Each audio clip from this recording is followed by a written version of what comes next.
This house is mine now, Rachel. There's no room for you, so get out. My mother-in-law's cheerful voice filled the room, leaving Bob and me stunned. We had returned home to our city apartment after a successful birth in my hometown, only to find the door unlocked. Fearing an intruder, we cautiously entered, only to be greeted by my mother-in-law sipping tea in the living room, boldly declaring her claim. "My name is Rachel. I met Bob at a social gathering, and later we got married," she announced. From the outset, my mother-in-law had never seemed to approve of Bob and I meeting at such an event. "A woman who attends such a scandalous event will never be my daughter-in-law," she muttered upon our first encounter. But I silenced her with a smile, pointing out that Bob had attended the same scandalous gathering. Of course, the event in question was nothing of the sort. It was merely a gathering hosted by our colleagues from work. My mother-in-law, a single mother who had raised Bob with great care, seemed genuinely saddened when Bob moved out to get married. It appeared that her constant picking on me stemmed from this sadness. However, my strong heart prevented her attacks from having any effect. Frequently invading our home without invitation, my mother-in-law would take the train over, knowing Bob was at work. As someone who only went into the office once a week and worked from home the rest of the time, I couldn't ignore her persistent doorbell ringing and knocking, especially considering the disturbance it caused to the neighbors. Bob, whose job required him to be out every day, was not around during the day to deal with her. My mother-in-law would then proceed to complain about dishes in the sink, laundry piling up, and every other household chore she could find. She would go through every room without hesitation, criticizing any task she saw being done casually. Her catchphrase seemed to be, "Poor Bob, to have such a wife." I should have raised him to expect much higher standards for women. Yet despite her disapproval, Bob's love for me remained unwavering, much to my mother-in-law's dismay. Originally, I had a preference for older, dapper men, but Bob, who is 3 years younger than me, pursued me fervently, leading us to date and eventually marry. Whenever my mother-in-law picked on me, Bob would become very angry. I always reported to him what my mother-in-law said, prompting him to call her and say, "Mom, it's a hassle when you come without calling. Rachel isn't just hanging around at home, she's working." However, despite Bob's efforts, my mother-in-law never stopped coming unannounced. Instead, she often snapped at me, asking why I told Bob everything. Even before giving birth, I had grown accustomed to my mother-in-law's unannounced visits and complaints about housework. I no longer directly confronted her complaints. Instead, without taking my eyes off the computer screen, I casually responded to all her grievances with, "I'm sorry, I'll do it next time." Despite my nonchalant attitude, I felt sorry for my mother-in-law, who seemed desperate to torment her daughter-in-law. Bob and I shared the housework, and I didn't pay much attention to my mother-in-law's complaints, simply thinking, she's at it again. However, her words when I reported my pregnancy were particularly harsh. "You're pregnant, child? Is it Bob's?" Bob and I hugged each other in joy, his excitement evident as he gently stroked my flat belly, expressing his eagerness to meet our baby. Yet my mother-in-law seemed to insinuate that I had conceived with another man. Was my instinctive response, which only seemed to fuel my mother-in-law's anger. She continued with a scowl, accusing me, "You've betrayed Bob and conceived a child with another man, haven't you? After all, you're unattractive and 3 years older than Bob. A woman like you and my Bob couldn't possibly have a child." Her confident statement ignited my fury, and I exploded, "That's impossible. Please, go home." With that, my mother-in-law left the house, laughing and taunting, "See, you're angry because I hit the nail on the head. I'm going to report this to Bob." True to her word, my mother-in-law likely told Bob that I was attempting to deceive him into raising a child from another man. But Bob swiftly shut down her accusations with a simple, "That's impossible. Rachel would never hurt me." His laughter and kindness warmed my heart, and I felt genuinely grateful to be married to him.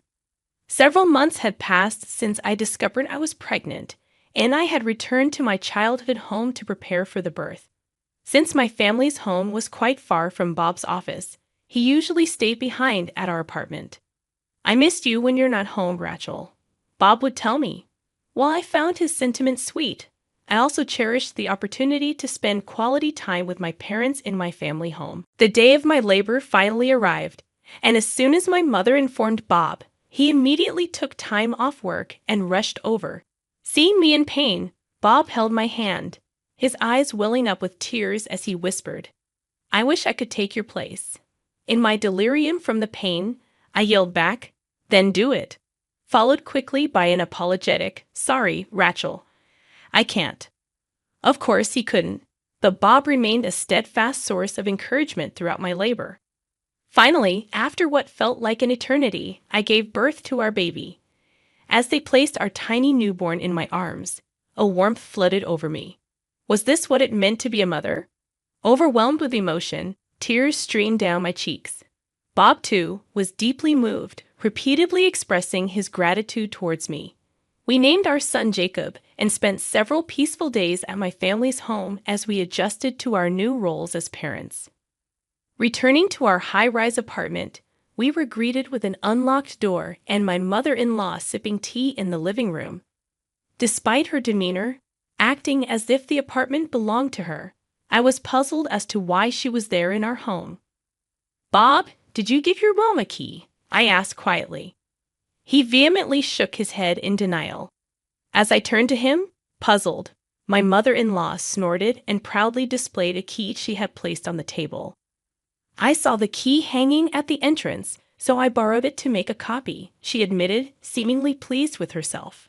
Indeed, we had a key hook at our entrance, but I never imagined my mother-in-law would steal it to make a copy.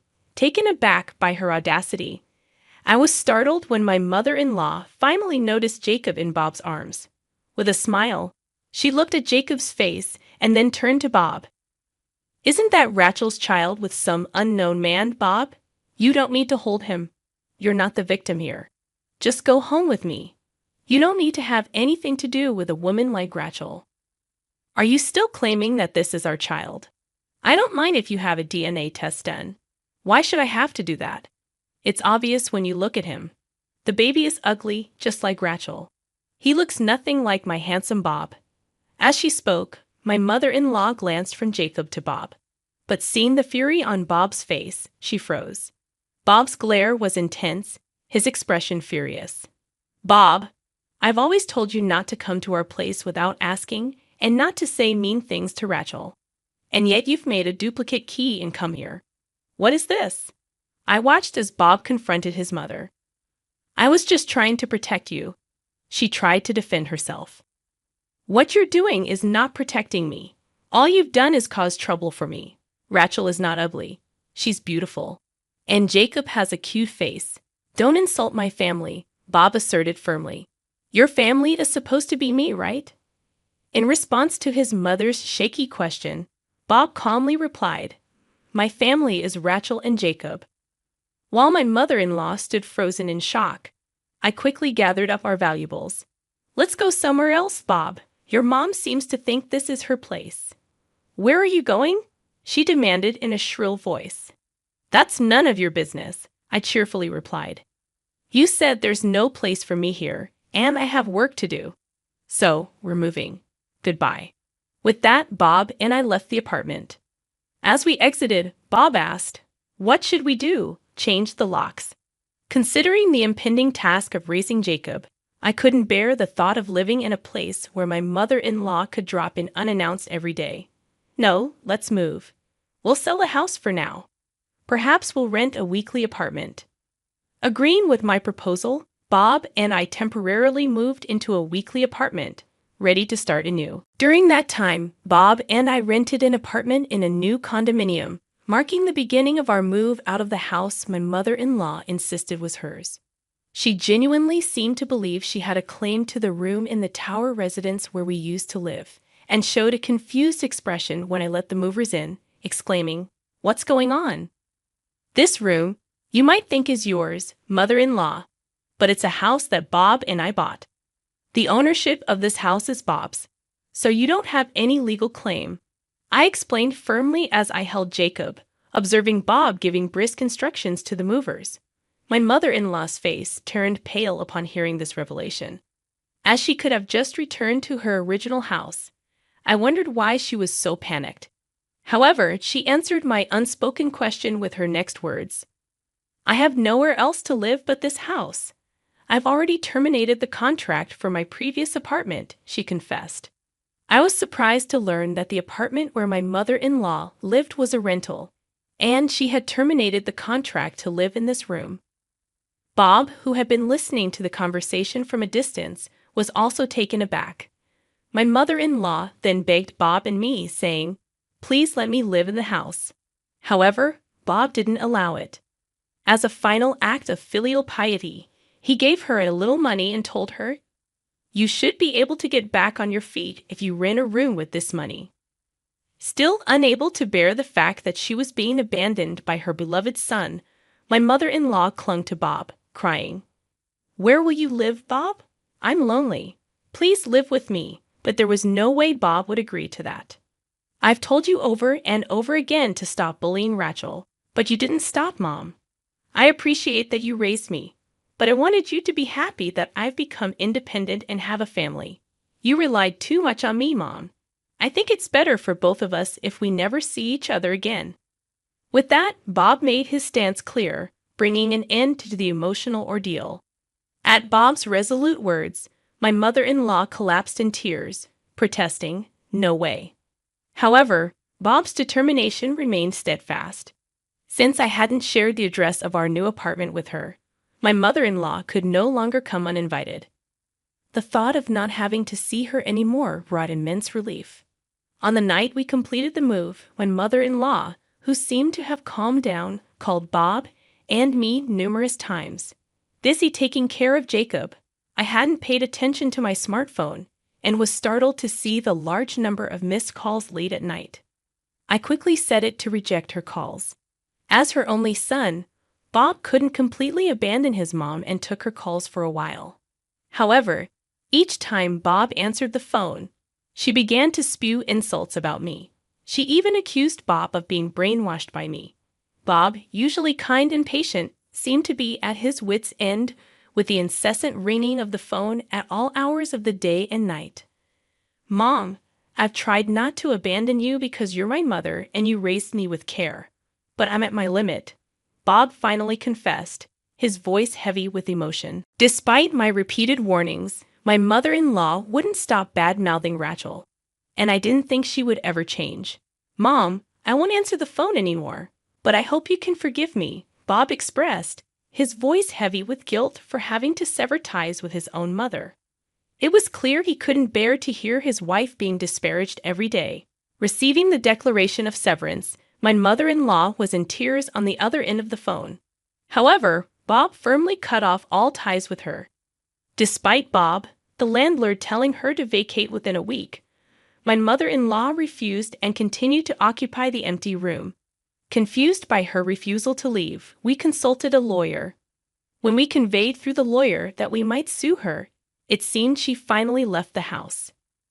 We weren't sure what kind of life my mother-in-law had been leading since then, but she had been receiving financial support from Bob. Now that it was gone, she must be living a financially strained life. On the other hand, Bob, Jacob, and I were living peacefully in our newly purchased home.